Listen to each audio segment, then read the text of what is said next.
Today's guest is someone very special to us who has blended modern medicines with patient education. As we can see, nowadays women are suffering from so many things: fertility issues, difficulty in conceiving, complications with pregnancy, myths about postpartum, and whatnot. Through her digital platform, Nagpurchi OBGY, she has been simplifying women's health in very easy, relatable, and strongly evidence based research. She has 2.3 lakh followers and incredible reach of 72 millions over social media. She is not less than a celebrity. Her journey truly reflects. She is passionate about medicine and compassionate towards people. Please join me in welcoming Dr. Apurva Mukherjee ma'am, Nagpur's most known and famous gynecologist.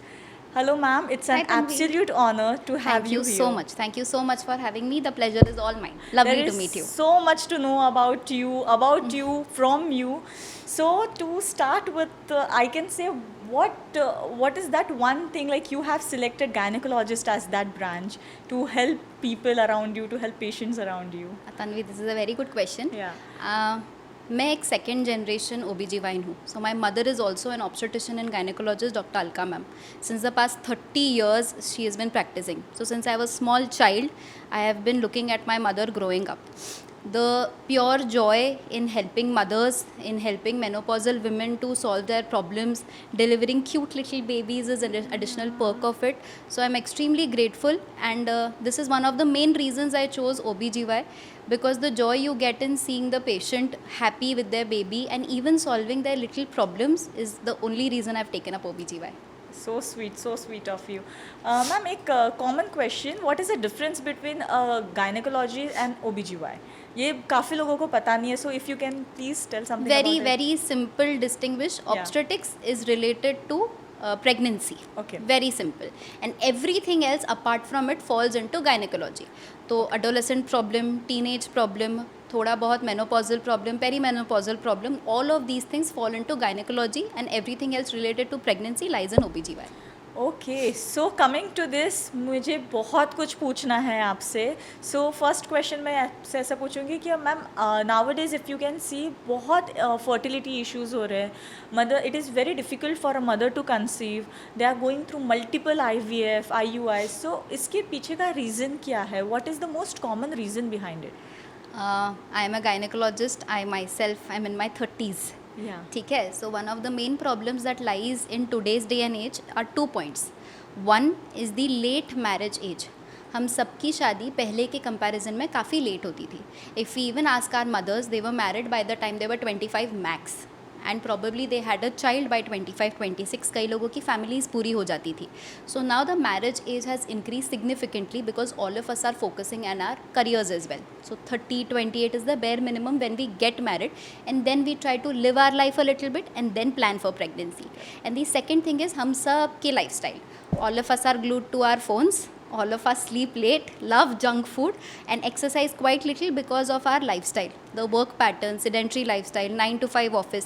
तो ये दो main reason होते हैं जिसकी वजह से conceiving में ज़रा सा टाइम लग सकता है, बिकॉज एग क्वालिटी रैपिडली 30-35 के बाद डिक्रीज़ होना शुरू हो जाती है, और साथ ही साथ लाइफस्टाइल की वजह से PCOS, थायराइड, ये सब फैक्टर्स भी आजकल बढ़ने लगे हैं.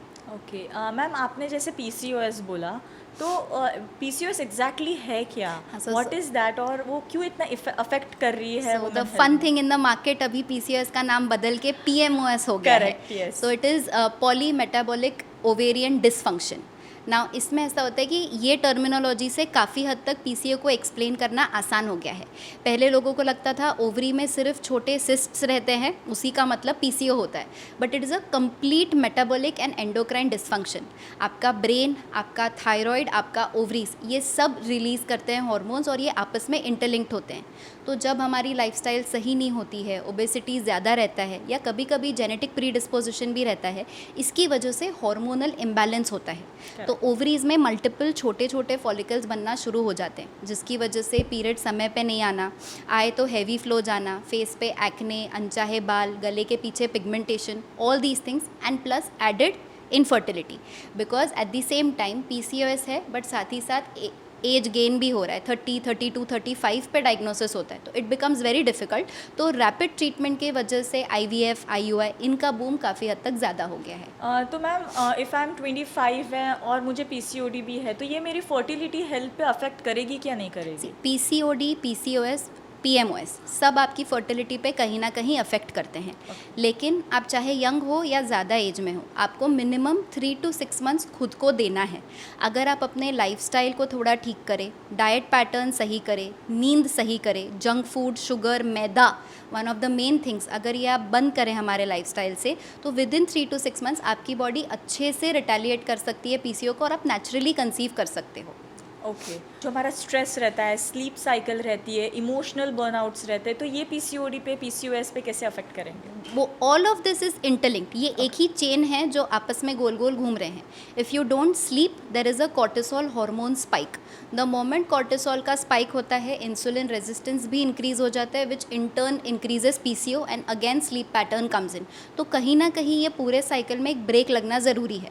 या तो नींद का सही पैटर्न होना चाहिए, या लाइफस्टाइल ठीक होना चाहिए, खाने में चेंजेस होने चाहिए, और सब कुछ मिला के किया जाए तो PCO का थोड़ा सा इफेक्ट जल्दी जाने में हमें मदद होती है। ओके अगर हम पीरियड्स के बारे में बात करें, मेंस्ट्रुएशन के बारे में बात करें, तो many women suffer from very very painful menstruation.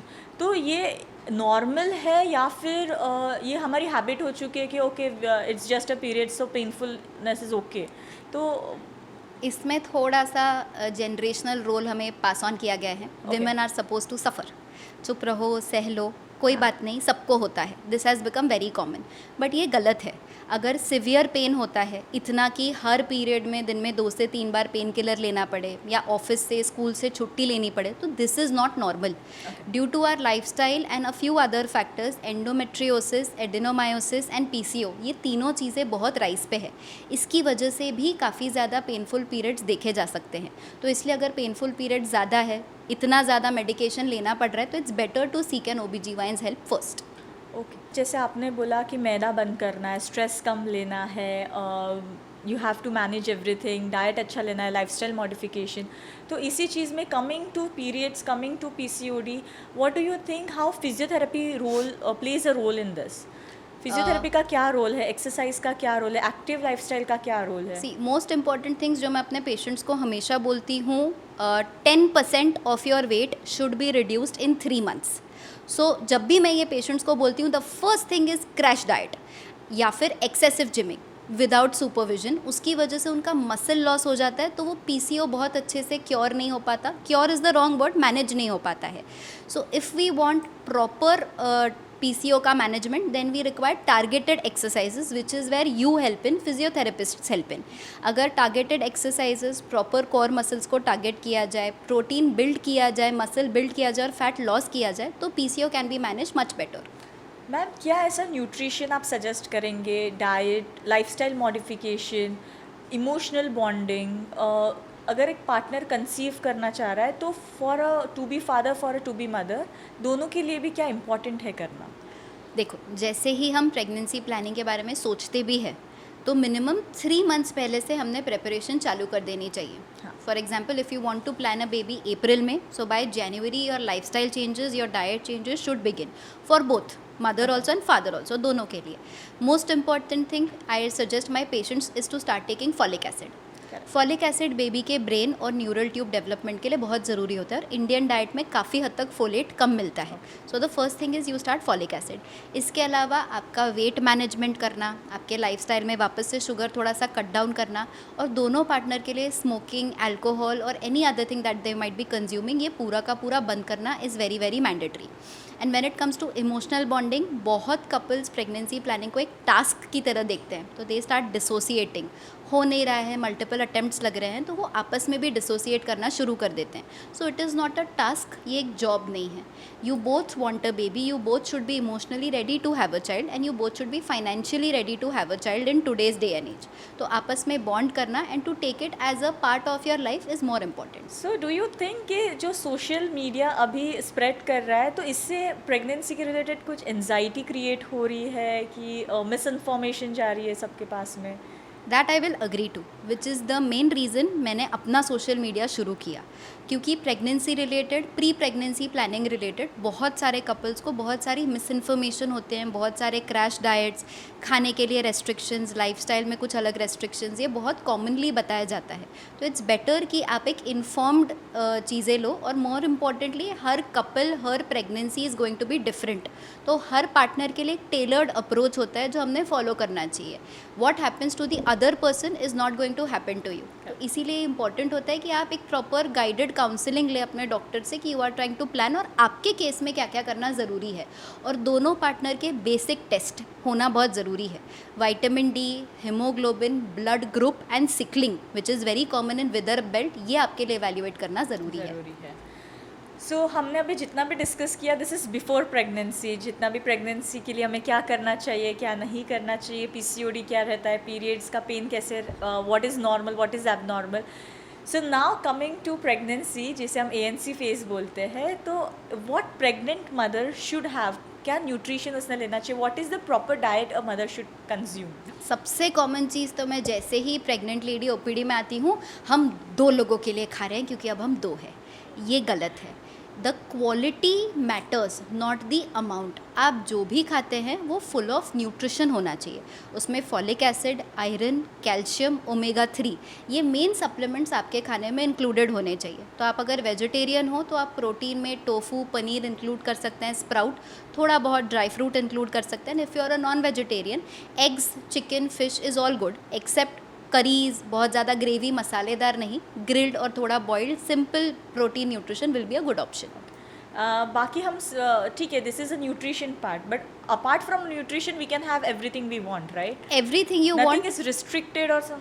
सी, कुछ चीज़ें बोली जाती हैं, for example raw papaya in axis quantity, pineapple in axis quantity, ये हम 2-3 चीज़ें नहीं बोलते हैं. उनके अंदर जो एंजाइम्स प्रेजेंट रहते हैं वो अर्ली प्रेगनेंसी में प्रॉब्लम्स कुछ केसेस में कॉज कर सकते हैं, not in every single case. तो जो पसंद है वो आप खा सकते हैं. लेकिन फॉर एग्जाम्पल एक पेशेंट को पेस्ट्री पसंद है, if you are having 5 pastries a day, that is wrong. अपने क्रेविंग्स में गिव इन नहीं करना है. It is better to have a balanced meal, and अगर चीट करना है तो 15 डेज़ में once a time cheat meal is for everybody. Cravings एक मिथ है या जेन्युइन वुमेन को क्रेविंग्स होती है? Cravings is a very genuine phenomenon, because progesterone pregnancy में स्पाइक होता है. Your entire body is processing something else, you have mood swings, there is discomfort. तो आपको जो चीज़ कंफर्ट देती है वो खाना किसी भी लेडी को बहुत अच्छा लगेगा. लेकिन उसमें कम्प्लीटली गिव इन कर देना, उसे एक्सेस में कंज्यूम करने से आपकी तबीयत भी ख़राब हो सकती है, और साथ ही साथ डायबिटीज़ का रिस्क, हाइपरटेंशन का रिस्क भी बढ़ सकता है. अगर हम फर्स्ट ट्राइमेस्टर की बात करें प्रेगनेंसी की, तो मैं मेरा पर्सनल एक्सपीरियंस बताऊंगी. मुझे बहुत नौशिया होता था, बहुत वॉमिटिंग होती थी. Even if I use to drink a water, I use to puke it immediately. मुझे कोई चीज़ का स्मेल मैं टॉलरेट ही नहीं कर सकती थी. It was very very difficult for me. Morning sickness very bad. और एक और चीज़ थी, बहुत लोग अरे मॉर्निंग में सिकनेस होता है ना, that day you are okay, but it was not like that for me. 24/7 रात को सो रही हूँ तो मुझे सिकनेस हो रहा है. तो इसका is there any solution for this के women has to bear it anyways? No, first of all morning sickness, ये वर्ड थोड़ा सा गलत कॉइन किया गया है. It should be pregnancy induced sickness if you want to coin it. ये पूरे दिन में कभी भी हो सकता है. HCG हार्मोन, प्रोजेस्ट्रॉन हार्मोन, दोनों का स्पाइक होने की वजह से, and body is new for you to understand कि ये सारे चेंजेस प्रेगनेंसी में हो रहे हैं. तो जैसे ही बॉडी को धीरे धीरे आदत लगती है और एक स्टेबलाइजेशन पीरियड जो कि सेकेंड ट्राइमेस्टर का होता है तब आ जाता है, तो धीरे धीरे नौशिया वॉमिटिंग सेटल होता है. लेकिन हाँ, जिन पेशेंट्स को मॉर्निंग में बहुत ज़्यादा मॉर्निंग सिकनेस होता है, तो खाली पेट रहना इज़ द बिगेस्ट एनिमी. आपको हर 2 से 3 घंटे में थोड़े अमाउंट में न्यूट्रिशियस फूड कंज्यूम करते रहना चाहिए. उससे नौशिया और वॉमिटिंग कम होता है. और मैं एक पेशेंट्स को छोटी सी ट्रिक बताती हूँ कि थोड़ा सा अदरक का पानी या जूस अगर आप लेते हैं तो it relieves your nausea little bit. और सुबह उठते ही ब्रश या कुछ भी करने से पहले हल्का सा बिस्किट या ड्राई टोस्ट अगर आप कंज्यूम करें, बेड पे बैठे रहे 5-10 minute, and then you get up and do your routine activity, तो मॉर्निंग सिकनेस थोड़ा कम लगता है. Every morning I used to have this banana, so it used to make me feel very very better. So banana is very rich in magnesium. तो अगर आप वो pregnancy में लेते हैं तो आपको ओवरऑल बॉडी में भी बेटर फील होता है, शुगर का भी एक अच्छा स्पाइक मिलता है, so you feel fresh and activated. So banana is a good choice in pregnancy, except if you are diabetic. Okay. Pregnancy, so many hormonal fluctuations, sadness, anxiety, sudden breakout. So, anything we can deal with this problem? More important than dealing with it is to ask for support. B it your parents, B it your husband, B it your best friend, आपका कोई भी एक relation हो जो आपको अच्छे से समझता हो, you need to communicate. If not them, communicate it with your doctor. Pregnancy आपके अकेले का काम नहीं है, it's a journey your entire family goes through with you, especially your husband. तो सपोर्टिव रहना, वो छोटी छोटी फेजेस में से आगे निकलना is what is more important. And if you are feeling depression और anxiety for more than 15 to 20 days which is इनकंसोलेबल, थोड़ा भी शांत करने से फ़र्क नहीं पड़ रहा है, तो इट्स बेटर कि you take professional help for the same. अगर हम इसकी बात करें, अगर हम ma'am trimester wise if we just separate this out, तो what are the most common symptoms? First trimester, second trimester, third trimester, पहले 3 महीने, बाद के 3. हाँ, सो सबको पता रहना चाहिए कि प्रेगनेंसी 9 महीने की रहती है. इसे हम 3 मंथ्स में कट करते हैं. First 3 months are first trimester. इसमें आपके हार्मोन्स पीक होते हैं, बॉडी को नया एहसास समझता है, तो बॉडी को एडजस्ट करने में समय लगता है. तो नौशिया एंड वॉमिटिंग, जैसे आपने बोला, are one of the peak signs of first trimester, जो एक डॉक्टर के लिए एक अच्छा साइन होता है कि हार्मोन बराबर से बॉडी में बढ़ रहे हैं. और बात जब सेकेंड ट्राइमेस्टर की आती है, तो 4th से लेके 7th मंथ तक का ये जो जर्नी होता है, इस टाइम पे आपके हार्मोन सेटल हो गए, बेबी बम्प थोड़ा विजिबल हो गया है. ब्यूटीफुल पार्ट इस की बेबी के किक्स फील होना शुरू हो जाते हैं. So one of the lovely phases, इस टाइम पे आपके हार्मोन सेटल होते हैं, तो इसे हनीमून फेज भी कहा जाता है. लोग आजकल बेबी मून जाना भी बहुत पसंद करते हैं ये फेज़ में. So this is one of the nicest phase. And the third phase again becomes a little bit difficult. It is the third trimester, आखिरी के 3 महीने. बेबी रैपिडली वेट गेन करता है, टमी बहुत ज़्यादा स्ट्रेच होती है, तो स्ट्रेच मार्क्स की विजिबिलिटी, इचिंग, पैरों पे थोड़ा सूजन, सोने में, करवट लेने में तकलीफ, बैक एक या जॉइंट पेन होना, ये कॉमन हो जाता है. तो तीनों फेजेज़ में अलग अलग सपोर्ट अगर हम ले, प्रॉपर सप्लीमेंट्स अगर हम ले, तो ये मैनेजेबल है. And coming to stretch marks, as you said, कि उसके लिए डू यू हैव एनीथिंग कि सो स्ट्रेच मार्क्स का बेसिक कॉन्सेप्ट इज कि द स्किन इज स्ट्रेचिंग. ठीक है, तो कोलेजन हमारे बॉडी का कहीं ना कहीं स्ट्रेच हो रहा है और कम हो रहा है. तो प्री प्रेगनेंसी से अगर आप प्रॉपरली इंटरनल हाइड्रेशन और स्किन हाइड्रेशन अच्छे से मेंटेन करते हैं, तो स्ट्रेच मार्क्स कहीं ना कहीं थोड़े बहुत मैनेजेबल होते हैं. जैसे ही आपको प्रेगनेंसी है पता चलता है, उस दिन से आपने बेबी बम को मॉइस्चराइज करना है, फ्लूइड इनटेक भी बराबर से लेना है. Internal hydration is equally important. Any cream is not going to be magical, ये आपको याद रहना है. And the thing I tell my parents कि these are your battle field scar. आपने 9 महीने अच्छे से अपने बेबी को रखा है, तो एक छोटी सी निशानी वो छोड़ के गया, तो इसको इतना माइंड मत करो, live with it. Okay. The most commonly asked question is sexual intercourse safe in pregnancy? Usually I tell them to avoid sexual intercourse in the first 3 months of pregnancy. Reason being?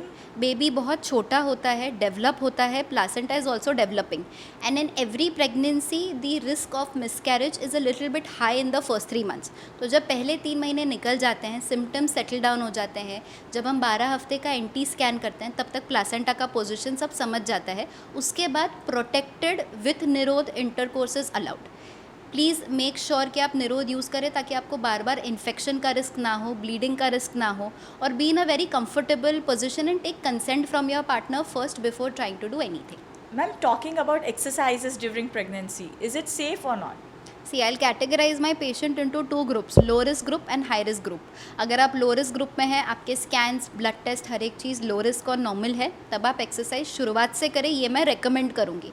सिर्फ excessive physical strenuous activity, jumping exercises, way too many abdominal crunches, that I won't advice.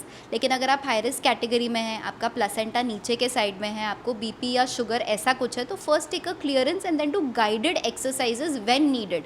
And 15 to 20 minutes of walking per day is very very advisable for every category of patient, that is for sure. So you are saying guided exercises with physiotherapist without complications is thumbs up? Very big thumbs up for me. Exercises हम जितने अच्छे से करेंगे, उतने अच्छे से हमारे core muscles और पेल्विक मसल्स एक्टिवेट होंगे, जो हमें इन दी एंड नॉर्मल डिलीवरी के लिए पुश करेंगे, ताकि पेशेंट के लिए भी ये काफ़ी ज़्यादा कंफर्टेबल हो. There is a very very big debate, जैसे आप नॉर्मल डिलीवरी बोले अभी, कि vaginal delivery is much more safer than C section. Both are good modalities. whenever we decide for a cesarean section there has to be an indication for cesarean section. Her patient का cesarean section नहीं होता. अगर mother को कोई compromise है, baby को कोई compromise है या पेल्विक बोन पेशेंट का स्मॉल है बेबी के हेड के लिए, तो ये कुछ इंडिकेशंस में ही cesarean section होता है. तो दोनों अपनी जगह सही है. रही बात वजाइनल डिलीवरी की, तो it is obviously a better modality, no doubt in it, क्योंकि इसमें बेबी को वजाइनल माइक्रोबायोम के थ्रू पास आउट होना पड़ता है, तो बेबी की गट मोटिलिटी और स्ट्रेंथन ज़्यादा अच्छा होता है. So it is a better thing, but दोनों अपनी अपनी जगह सही है. द मेन आउटकम इज़ कि पेशेंट और बेबी दोनों हेल्दी रहने चाहिए. पर मैम डिबेट इज़ अबाउट कि C section is risky, C section is dangerous, vaginal delivery is okay. Even if there is a complication, तो patient wants to go for vaginal delivery. नहीं नहीं नहीं, we will try, we will do. फिर doctor ने हमारा ज़बरदस्ती C section कर दिया. She is supposed to do C section. तो ये जो myth है, so I want you to burst that. No, this is a very big myth. दोनों के तरफ अपने अपने पोस्टपार्टम कॉम्प्लिकेशंस कहीं ना कहीं रहते हैं. नॉर्मल डिलीवरी में अगर एपिजियोटोमी दी जाए तो उसके स्टिचेस में इन्फेक्शन होना, पेल्विक फ्लोर थोड़ा सा लैक्स हो जाना, ये भी कॉमन हो जाता है. कभी कभी एक्सेसिव पोस्टपार्टम ब्लीडिंग भी हो सकती है, जिसकी वजह से पेशेंट को तकलीफ हो सकती है. रही बात सिजेरियन की, तो in the end it is a major operation. 7 layers of your abdomen को हम कट करके बेबी तक पहुंच रहे हैं, तो ऑब्वियसली उसमें थोड़ा सा रिस्क ज़्यादा रहता है. लेकिन कोई भी एक सुपीरियर या इन्फीरियर नहीं है, दोनों के प्रोज एंड कॉन्स अलग अलग है. So what ever is best आपके लिए, आपके डॉक्टर वही चूज़ करने वाले हैं. अगर सी सेक्शन हुआ तो जो कोर स्ट्रेंथनिंग रहेगी वो बहुत वीक हो जाएगी, और नॉर्मल डिलीवरी हुए तो कोर स्ट्रेंथनिंग इंटैक्ट है. सो इज़ दैट राइट और wrong? No, see the main thing is core muscles either way stretch होने ही वाले हैं प्रेगनेंसी में, be it a normal delivery, be it a caesarean. लेकिन अगर प्रॉपरली आपका पोस्टपार्टम रिहैबिलिटेशन ना हो, अगर आपकी वजाइनल डिलीवरी भी हुई हो लेकिन आपका कोर स्ट्रेंथन ना हुआ हो, तो भी आपको डायस्टेसिस रेक्टाई हो सकते हैं, similarly in a caesarean section. तो पोस्टपार्टम आप रिकवरी या रिहैबिलिटेशन कितने अच्छे से करते हैं वो आपके कोर स्ट्रेंथ को डिसाइड करता है. मैम डायस्टेसिस रेक्टाई क्या होता है? What is diastasis recti? So जो हमारे एब्डोमिनल मसल्स रहते हैं वो 2 लाइन में रहते हैं और वो साथ में जुड़े हुए रहते हैं, जिसे हम एब्स बोलते हैं. जिसे हम एब्स बोलते हैं. लेकिन जैसे ही हमारी डिलीवरी होती है या हम प्रेग्नेंट होते हैं, ये मसल्स स्ट्रेच हो जाते हैं, और इनमें साथ साथ हार्मोनल इम्पैक्ट भी थोड़ा बहुत पड़ता है, जिसकी वजह से दोनों मसल्स बीच में से थोड़े से सेपरेट हो जाती है और एक बीच में खाली गैप हो जाती है. अम्बिलिकस के पास स्पेशली ज़रा सा लूज फील होता है. इसे डायस्टेसिस रेक्टाई कहते हैं, जो 80-90% प्रेग्नेंट फीमेल्स में देखने मिलता है पोस्टपार्टम फेज में. ओके. ऐसे क्या प्रेगनेंसी रेड फ्लैग्स रहेंगे जो पेशेंट ने कभी इग्नोर नहीं करने चाहिए? चाहे आपका कोई भी ट्राइमेस्टर हो, लेकिन अगर आपको ब्लीडिंग हो रही है, आँखों के सामने धुंधलापन हो रहा है, अगर आपको बहुत ज़्यादा उल्टी, नौशिया, वॉमिटिंग या एब्डोमेन में पेन हो रहा है, पानी का लीकेज होता है, पैर पे या पूरे हाथ पैर में, फेस पे बहुत ज़्यादा सूजन दिखने में आती है, या एंड के ट्राइमेस्टर्स में अगर आपको कभी भी लीकिंग शुरू हो जाती है, तो ये वार्निंग साइंस होते हैं. आपने कभी भी कितने भी बजे अपने डॉक्टर को रिपोर्ट करना चाहिए. When it comes to pregnancy, what is the importance of exercise, breathing techniques, गर्भ संस्कार, योगा, फिजियोथेरेपी, रिहैबिलिटेशन, इन सब के क्या एडवांटेजेस है? ये आपने जो सारे टर्मिनोलॉजीज़ बोले, इसे हम 2 एस्पेक्ट्स में डिवाइड करेंगे. एक हो गया एक्सरसाइज, जिसमें योगा, ब्रीदिंग टेक्निक और फिजियोथेरेपी आ गए, और दूसरा हो गया गर्भ संस्कार. गर्भ संस्कार पेशेंट्स को लगता है सिर्फ क्लास अटेंड करने से 2 घंटा इज़ इक्वल टू गर्भ संस्कार. ये गलत है. Your baby is with you 24/7 every minute of the day, not just for 2 hours. So what ever you think, what ever you read, what ever you watch, all of that, वो सब कुछ गर्भ संस्कार में आता है. जब हम गर्भ संस्कार की बात करते हैं तो बेबी इज़ विथ यू 24/7, सिर्फ क्लास के 2 घंटे के लिए नहीं होता है. तो आप जो भी सोचते हो, जो देखते हो फ़ोन में, जो भी आप पढ़ते हो, वो सब आप भी इम्बाइब करते हो, और कहीं ना कहीं वो सिमिलर क्वालिटीज़ आप बेबी में भी देते हो. जितना आप पेशेंस से चीज़ों को डील करते हो, उतना ही कहीं ना कहीं बेबी पे इस चीज़ का फ़र्क पड़ता ही है, फॉर श्योर. तो ये एक ज़रूरी चीज़ है कि आप मोबाइल में क्या देखते हैं, बुक्स कौन से पढ़ते हैं, कितने पॉजिटिवली आप एनवायरनमेंट में, घर में डील करते हैं, ये बहुत ज़रूरी होता है. तो गर्भ संस्कार आपके लिए और आपके बेबी के लिए, दोनों के लिए बहुत ज़रूरी होता है. और रही बात एक्सरसाइज की, तो जैसे हमने पहले भी डिस्कस किया, exercise is one of the core principles of pregnancy and postpartum. तो पहले दिन से एक्सरसाइज करना, जिससे आपका मूड भी प्रॉपरली बूस्ट हो, आप भी डिलीवरी के लिए रेडी हो, पोस्टपार्टम पीरियड भी आपका कंफर्टेबल जाए, ये बहुत ज़रूरी है. एंड ब्रीदिंग टेक्निक्स पे आप जितने अच्छे से फोकस करेंगे, उतना अच्छा आपको नॉर्मल डिलीवरी के टाइम पे पुश करने में हेल्प होता है. हेल्प होएगा. ओके.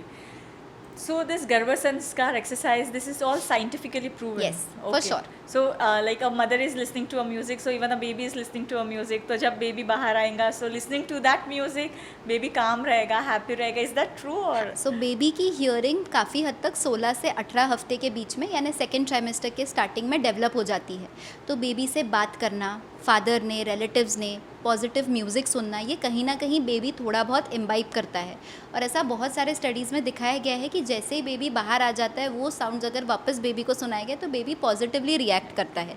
तो कहीं ना कहीं पॉजिटिव एफर्मेशन देना प्रेगनेंसी में बहुत ज़रूरी होता है.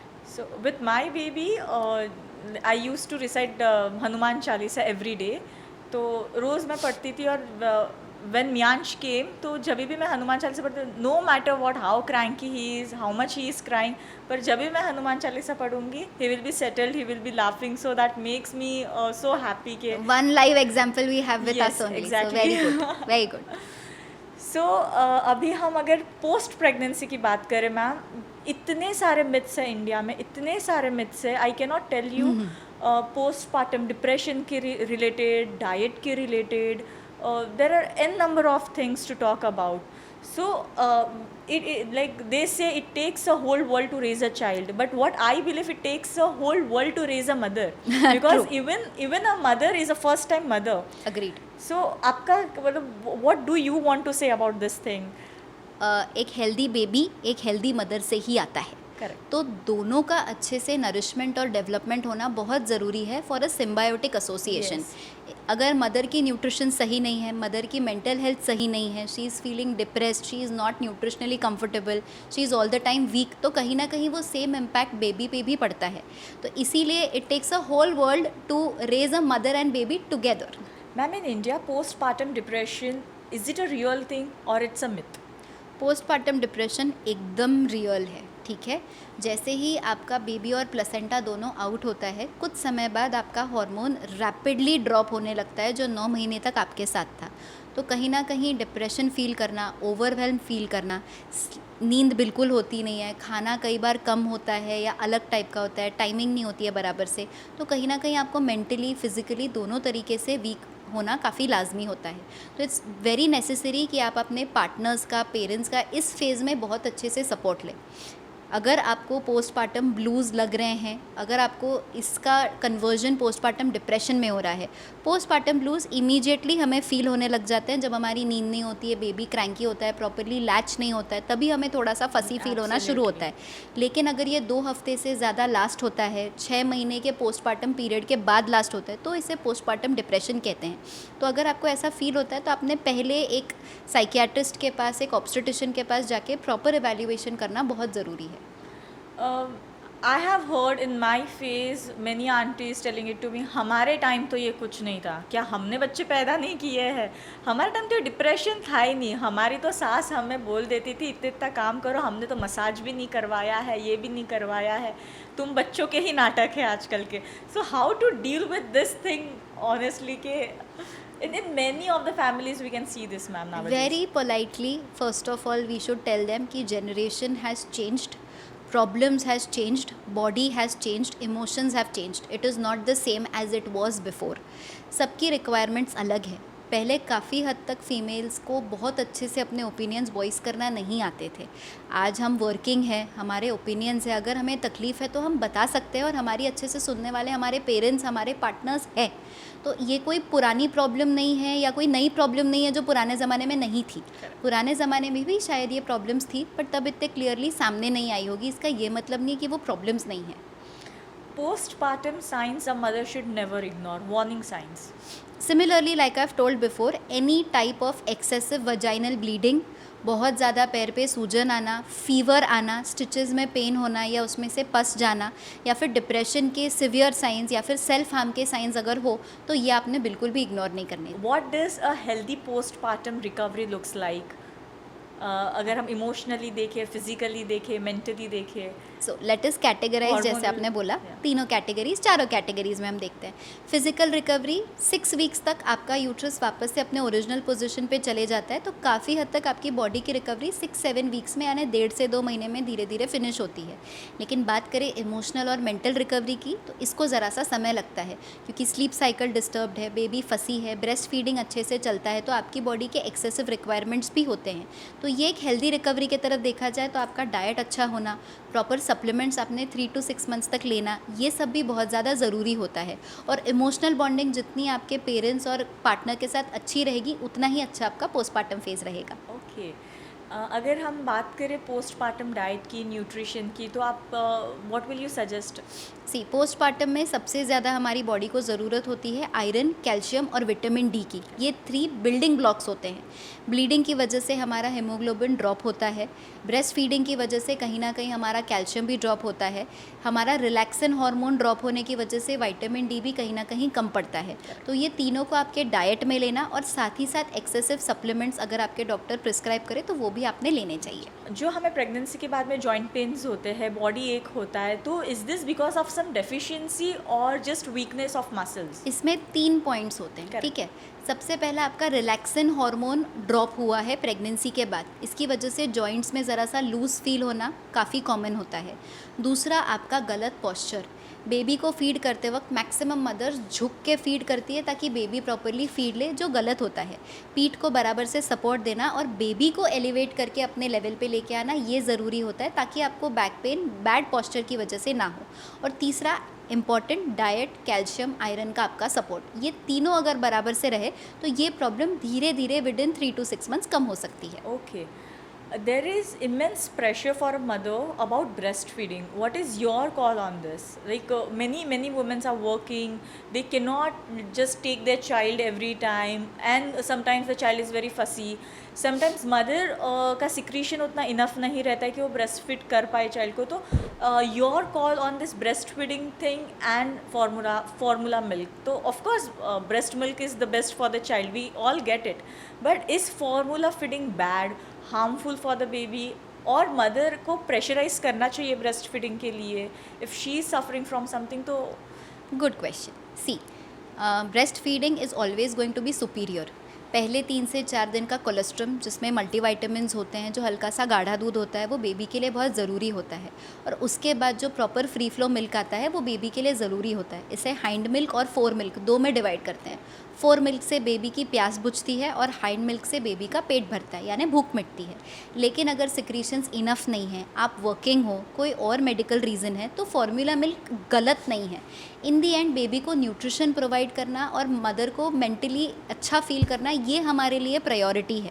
लेकिन हाँ, जब आप बॉटल फीड करते हो तब पोजीशन क्या है, हाइजीन मेंटेन हो रही है कि नहीं, इसकी वजह से बेबी को ओरल इन्फेक्शन तो नहीं हो रहे हैं, इन चीज़ों की तरफ बराबर से ध्यान देना ज़रूरी है। बॉटल फेड बेबीज़ वीक रहते हैं, ऐसा कुछ गलत है। इट ऑल डिपेंड्स ऑन कि आप बेबी का ध्यान कैसे रख रहे हैं, बेबी बराबर से न्यूट्रिशन गोल मीट कर रहा है या नहीं। Okay, so basically sterilization of the bottle, Yes. Taking proper care, उसका बेबी जो का ओरल हाइजीन भी अच्छे से मेंटेन होना चाहिए, चाहे आप बॉटल से दो या कटोरी चम्मच से दो, सारी चीज़ें प्रॉपरली क्लीन होनी चाहिए। एंड बेबी का भी माउथ अच्छे से वाइप होना चाहिए, ओरल थ्रश नहीं होना चाहिए।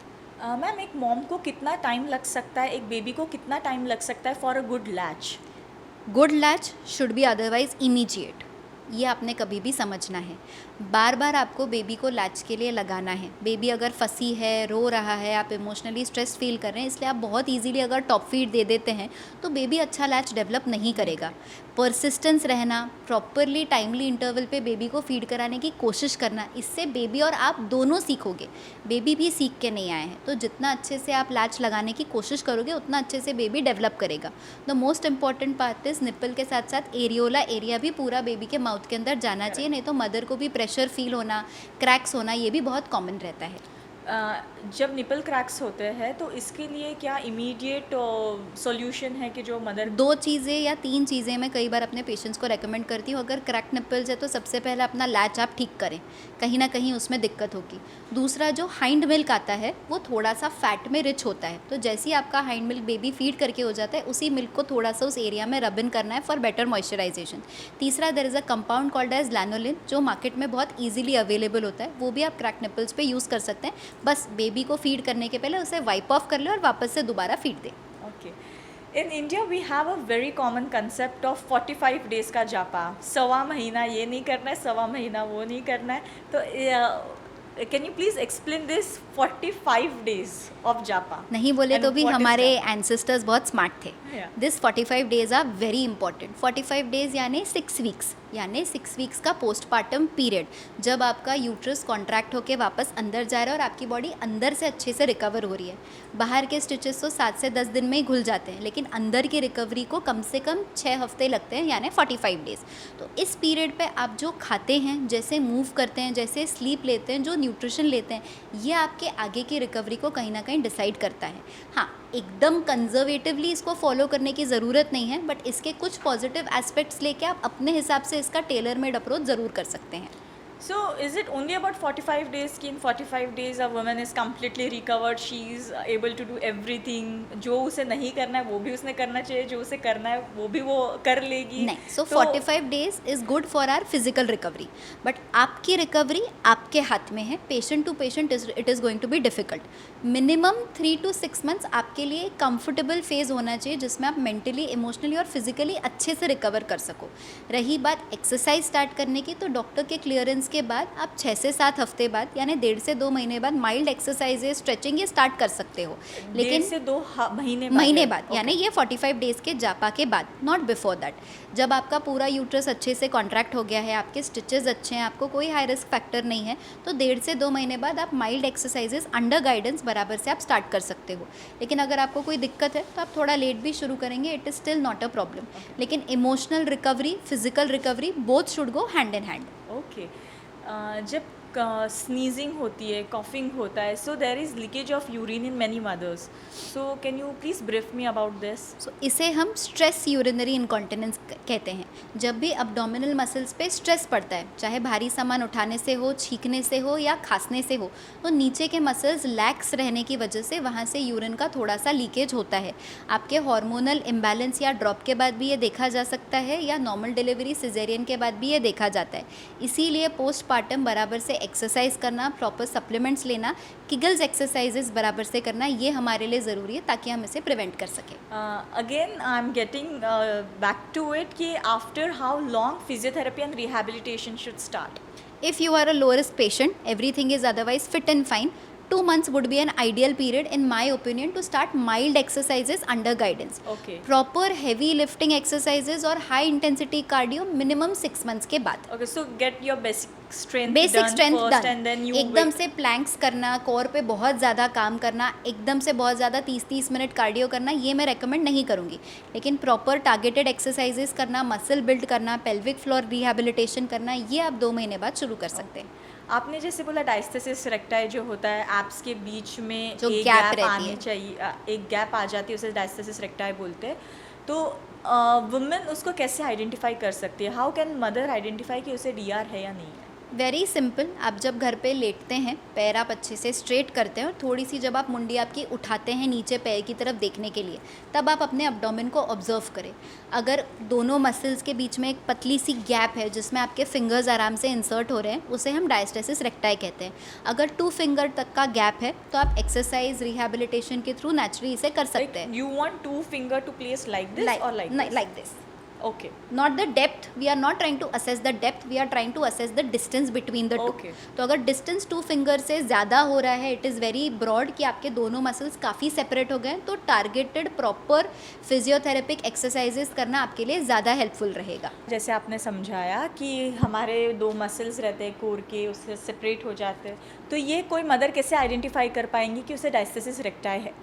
जैसे अभी हमने डिस्कस किया था कि जैसे ही हम अब्डोमेन के बीच में 2 फिंगर्स रखते हैं, अगर वो बराबर से उतने गैप में रहते हैं, मतलब डायस्टेसिस रेक्टाई हो चुका है ऑलरेडी। Okay. जो 80 to 90 पोस्टपार्टम मदर्स में देखा जाता है, 80 to 90% Okay. में। तो आपका बराबर से कोर स्ट्रेंथनिंग होना, एक्सरसाइजेस करना, कार्डियो करना, ये आपके लिए बहुत ज़रूरी है। कई हद तक ये मसल्स वापस से पास आ जाते हैं अगर आप रूटीन एक्टिविटी और एक्सरसाइज अच्छे से फॉलो करो।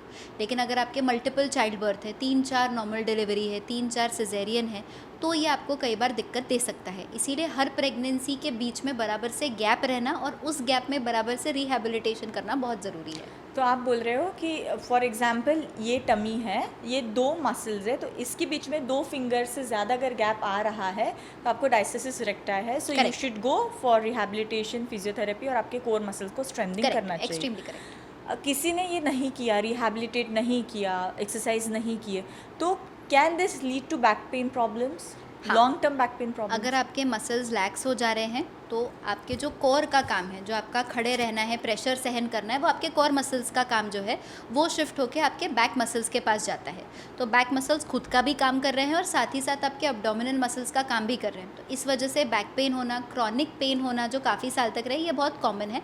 साथ ही साथ पोस्टपार्टम विमेन सप्लीमेंट्स बराबर से अगर ना ले तो ये और ज़्यादा बढ़ के आता है। इसीलिए सप्लीमेंट्स, एक्सरसाइज हमारे लिए बहुत ज़रूरी होता है। 80% of the women nowadays in India are suffering from back pain problem post pregnancy. What is the reason behind it? Very bad posture will be my first answer. Okay. अगर postpartum period में आप आपका posture सही नहीं रख रहे हैं, बराबर से बेबी को फीड करते वक्त आप एक्सरसाइजेस बराबर से नहीं कर रहे हैं, आप डाइट में सिर्फ कार्ब्स अगर कंज्यूम कर रहे हैं, प्रोटीन या कैल्शियम युक्त चीज़ें आप कंज्यूम नहीं कर रहे हैं, तो आपको बैक पेन होने वाला है। Okay, and for that you have to do exercise. Exercise, good diet and good supplements are the key to keep back pain away. Okay. Coming to stress urinary incontinence, तो ये चीज़ हम कैसे recover करेंगे? कई बार exercises करने से, progesterone therapy लेने से और किगल्स एक्सरसाइज या रिहैबिलिटेशन करने से ये प्रॉब्लम सॉल्व हो सकती है। लेकिन अगर आप मेनोपॉजल एज ग्रुप के पास है, आपने पहले कभी इस चीज़ को ट्रीट नहीं किया है, तो all of a sudden only exercise आपकी मदद नहीं कर करेगा। सकते। उस टाइम पे आपको सर्जिकल या नॉन सर्जिकल अप्रोच, जो आजकल अवेलेबल हो गया है, रेडियो फ्रीक्वेंसी डिवाइसेस हो गए या सर्जिकल टेप हो गया है, इनके द्वारा आप उस मसल्स को जाके एडिशनल सपोर्ट दे सकते हैं ताकि आपको बार बार लीकेज ना हो। Nowadays gynecologist pelvic floor strengthening, pelvic floor exercises, pelvic floor rehabilitation को कितना सपोर्ट कर रहे हैं? 100%। Okay. जैसे हमने जस्ट डिस्कस किया है, आपका कोर मसल और पेल्विक मसल दोनों अच्छे से स्ट्रेंथन रहना चाहिए आपकी लॉन्ग लाइफ के लिए, आपकी सेक्सुअल लाइफ के लिए, आपके यूरिनरी इनकॉन्टिनेंस के लिए और आपकी नेक्स्ट प्रेगनेंसी प्लानिंग अगर आप करना चाहते हो, तो तीनों सिनेरियो में ये बहुत ज़रूरी होता है। क्योंकि जैसे ही आप मेनोपॉज के पास पहुंचने लगते हो, वैसे भी आपका हार्मोन ड्रॉप होगा। तो उस टाइम पे हम अग्रेसिवली अगर उस चीज़ को मैनेज करना जाए, तो ये डॉक्टर और पेशेंट दोनों के लिए डिफ़िकल्ट होता है या थोड़ा चैलेंजिंग हो सकता है। तो पहले दिन से अगर आप प्रॉपर रिहैबिलिटेशन करें, प्रॉपर डाइट ले या प्रॉपर सलाह लें, तो आपके लिए ये बेनिफिशियल रहेगा। So, are you saying nowadays gynecologists are referring patients to physiotherapist for the same thing? Yes, they are, all of us are. It is much important कि हम टारगेटेड और प्रोफेशनल ओपिनियन इस चीज़ के लिए लें ताकि पेशेंट लॉन्ग टर्म इस चीज़ से बेनिफिट कर सके। Why is postpartum physiotherapy so underrated in India? थोड़ा सा रहेगा कि लोगों में अवेयरनेस इस चीज़ के लिए कम है। हम कई हद तक बेबी पे फोकस डाल देते हैं और ख़ुद को कई बार भूल जाते हैं, ऐसा कई बार हो सकता है। तो ज़रूरी है कि आप बेबी के साथ साथ खुद पे फोकस डालें, अपनी रिकवरी की तरफ और एक्सरसाइज की तरफ, ताकि आप भी लॉन्ग टर्म खुश रहें। When it comes to postpartum, तो अगर हम पोस्टपार्टम 6 महीने हो चुके हैं डिलीवरी के लिए, if the mother is not feeling good, sad feel हो रहा है, वीक फील हो रहा है, जॉइंट पेन फील हो रहा है, ऐसी सारी चीज़ें, तो rest is the only solution कि मैं रेस्ट करूँगी तो everything will be okay. Very simple analogy, हमारी बॉडी एक मशीन की तरह है। बिठा के रखेंगे तो जंग लग जाएगा, चलाएंगे, ऑयलिंग करेंगे तो मशीन अच्छे से चलेगी, लॉन्ग टर्म चलेगी। वैसे ही adequate amount of rest is ज़रूरी, ऐसा नहीं है कि नहीं है। लेकिन अगर आप सिर्फ रेस्ट करते रहेंगे, अपनी बॉडी को बराबर से वापस से शुरू नहीं करेंगे, टेक्निकली अच्छे से शुरू नहीं करेंगे एक्सरसाइज और फिजियोथेरेपी और रिहैबिलिटेशन के द्वारा, तो कहीं ना कहीं आपको प्रॉब्लम्स आ सकते हैं। तो सिर्फ रेस्ट सोल्यूशन नहीं है। इमोशनल, फिजिकल और मेंटल अच्छे से रिलैक्सेशन होने के बाद आपने खुद पे फोकस करना ज़रूरी है। Okay. One important question from my end, what is the ideal collaboration between a physiotherapist and a gynecologist? You're already doing a good collaboration. All I feel कि the collaboration between the both branches starts from day one. See, physiotherapist और OB/GYN दोनों का collaboration long term है। We go hand in hand. Be it any phase of a women's life, gynaecology, obstetrics and physiotherapy दोनों हमारे लिए बहुत ज़रूरी होते हैं। प्री प्रेगनेंसी कंसीव करने में, बॉडी वेट मैनेज करने में, साथ ही साथ प्रेगनेंसी के दौरान खुद के core muscles, pelvic muscles strong रखने में, पोस्टपार्टम रिहैबिलिटेशन में और पेरी मेनोपॉजल एज ग्रुप में, इन सब इसमें फिजियोथेरेपिस्ट का और OB/GYN का हैंड इन हैंड कोलैबोरेशन बहुत ज़रूरी है। So, ma'am, are you saying in this phase of life, every woman needs a physiotherapist and every woman needs a OBGY? हाँ, हर औरत की ज़िंदगी में और ज़्यादा महत्व और बेनिफिट ऐड करने के लिए एक OBGYN और एक फिजियोथेरेपिस्ट का प्रॉपर कोलैबोरेशन होना फीमेल्स के लिए बहुत ज़रूरी है. One final message for a woman, for a family, to a husband to understand this health in a very better way कि क्या एक women को बहुत ज़्यादा help करेगी, कैसा रहेगा, एक family ने भी समझना चाहिए, husband ने भी समझना चाहिए, and of course a woman should also understand for herself. One important message from you. A females body is on a roller coaster journey. तो सिर्फ बाहर से बैठ के हमें डर से देखिए मत, उस रोलर कोस्टर में हमें ज्वाइन करिए and have fun with us. हमें समझिए, हमें सपोर्ट कीजिए, मिथ्स को दूर रखिए और साइंस पे बिलीफ रखें. Okay, great. So I have prepared one rapid fire round for you. So if you allow me, we can start with Let's it. go. Okay. Vaginal delivery or C-section recovery? Tougher mentality. Both depends upon the patient. One thing every new mother needs most. Support and love. Biggest myth about breastfeeding. That formula is wrong, both of them are right. One nutrition postpartum mothers are usually deficit of. I would list a few of them: iron, calcium, vitamin D, and a little amount of magnesium. Most ignored postpartum symptom. Swelling and headache. One thing husband should understand after delivery. That we need support, care, and sleep. One thing mothers should stop feeling guilty about. Focusing on her own self apart from the baby, it's very necessary. Start Don't be loving guilty your own about self. it. Yes, start loving your own self. Sleep or nutrition, what impacts recovery more? Both. Select one. Oh. Nutrition. Okay. One message for mothers silently suffering, struggling emotionally. We are there for you in every step of the way. So, one more rapid fire round related to physiotherapy and rehabilitation. So, Okay. tying belt will never give you a mommy pouch. No, it's wrong. Belts usually support you in the journey, but ज़रूरी है कि आप properly exercise करें ताकि उसका long lasting effect ज़रूर रहे. So, belts are specifically more for your mommy pouch or for your back support. For your back support and for your abdominal muscle support as well. Both. Okay. Using earphones after delivery will weak your ears. Using earphones in every age group or every generation is going to be a little bit challenging. पूरा time headphones use करना is wrong. 60 decibel के ऊपर अगर sound जाता है तो that is going to be harmful for your ears either ways. Okay. So after delivery जो हम देखते हैं अलग पर्सपेक्टिव से, so is that more wrong कि नहीं अभी अभी डिलीवरी हुई है, कान कच्चे है, कान कच्चे नहीं हो नहीं जाएंगे? नहीं, nothing is like that. It is okay if you use it for a reasonable amount of time at a proper volume. It is okay. Okay. Using phone will weaken your eyes. No, but yes, it will increase your cortisol level, your ability to judge things. So it is a good thing if you limit your screen time for sure and bond with your baby first. Okay. Baby gets colic because of whatever the mother eats. No, this is extremely wrong. Baby gets colic because उसका पेट और tummy अभी develop हो रहा होता है. तो माँ के कुछ खाने से बेबी को कोलिक नहीं होने वाला. Vaginal dhuni and earplugs are necessary as it says that they will that the air will get trapped into your body. No, ये सबसे बड़ा मिथ है. एनी ऑरिफाइस के अंदर से हमारे हवा नहीं आने वाली है. That is extremely wrong. Temperature बराबर से बैलेंस रखना ज़रूरी है, इसीलिए ईयर प्लग्स कभी कभी यूज़ करना is going to be okay. लेकिन vaginal douching at any point is extremely wrong क्योंकि वहाँ के आपके गुड बैक्टीरिया को वो डिस्ट्रॉय कर देता है. Mother should drink lukewarm water or boiled water only. No, पुराने ज़माने में this was a saying because उस टाइम पे प्यूरिफाइड वाटर नहीं अवेलेबल होता था. Boiling was one of the safest modality. आज फिल्टर्स अवेलेबल है तो room temperature purified water is more than enough. Okay. Eating excessive ghee and laddus will make you stronger. No, eating balanced diet with proper carbs, protein and fats on your plate is going to make you stronger, not just ghee. Okay, not just ghee or excessive ghee is okay. No, excessive ghee is not okay. Limited amount of ghee in good amount and घर का बना हुआ purified ghee is good. Mother should eat for 2 in pregnancy. No, she should eat quality for 2. Mother should not do exercise in pregnancy as it's very risky. No, if a mother is low risk, she should continue her exercises for sure after clearing from a OBGYN. For 1 year after pregnancy, mother cannot do the exercises. No, this is wrong. Whenever the mother feels safe, after 3 to 6 months, a mother can resume her exercises for sure. Okay.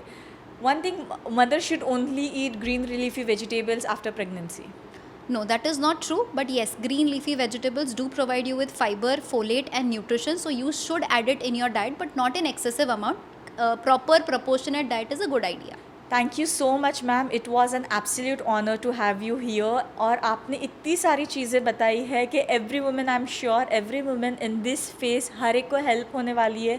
Every one is going to watch this podcast. और thank you for accepting my invite and it was a lovely lovely question and it was a lovely session. और हमने इतने सारे myths burst किए हैं, मुझे बहुत कुछ सीखने मिला है आपसे। Thank you so much for. Thank you so much Tanvi for having me. ये एक बहुत ही ज़रूरी पॉडकास्ट था ताकि हम सारी फीमेल्स को और उनकी फैमिली को बराबर से एजुकेट कर सके, ताकि वो ऐसे सारे प्रॉब्लम्स और मिथ्स के झांसे में ना पड़े। So thank you so much for inviting. हमने इसमें सभी कवर किया है। कंसीव नहीं करने का कारण, कंसीव हो जाने के बाद में आफ्टर डिलीवरी उसके मिथ क्या है। तो you have help many womens a lot. Thank you so much. Thank you so much Tanvi, the pleasure is all mine.